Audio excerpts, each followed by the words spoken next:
Et si vous invitiez des démunis à votre mariage? La célébration du mariage est un moment convivial que nous prenons plaisir à partager avec nos proches, toutes les personnes que nous aimons bien et qui se réjouissent de notre bonheur. C'est un moment très important pour les nouveaux mariés, pour la réussite duquel ils auront probablement beaucoup investi, entre autres, pour mettre à l'aise leurs convives.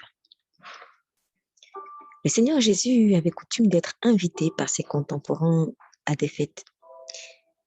C'est d'ailleurs lors d'une fête de mariage à Cana qu'il opéra son premier miracle en transformant l'eau en vin.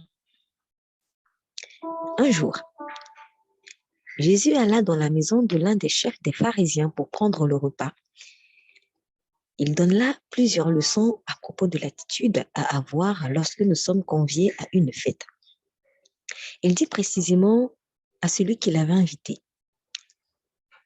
lorsque tu organises une fête, un dîner, un souper, n'invite pas tes amis, ni tes frères, ni tes parents, ni tes voisins riches, de peur qu'ils ne t'invitent à leur tour pour te rendre l'appareil. Lorsque tu organises un festin, invite au contraire des pauvres, estropiés, boiteux, aveugles, et tu seras heureux, car ils ne peuvent pas te rendre l'appareil. En effet, cela te sera rendu à la résurrection des justes. Luc 14, versets 12 à 14. Voilà une exhortation que nous pourrions appliquer dans le cadre de la fête de mariage où justement les invités ne viennent pas généralement les mains vides, mais avec un cadeau pour les mariés. Et si nous essayons de mettre en pratique la parole de Jésus en invitant à la célébration de notre mariage ceux qui justement ne peuvent rien nous offrir, ceux qui seraient ravis de se retrouver à une fête où ils pourront gratuitement se restaurer,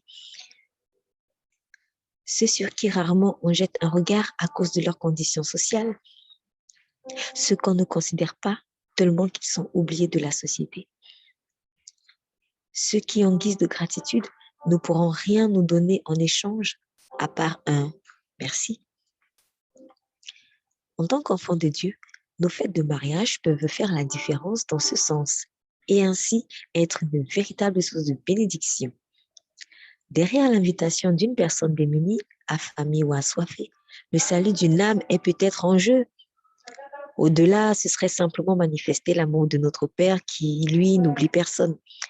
Il saura lui-même, comme le Fils l'a dit, nous récompenser. Nous prions.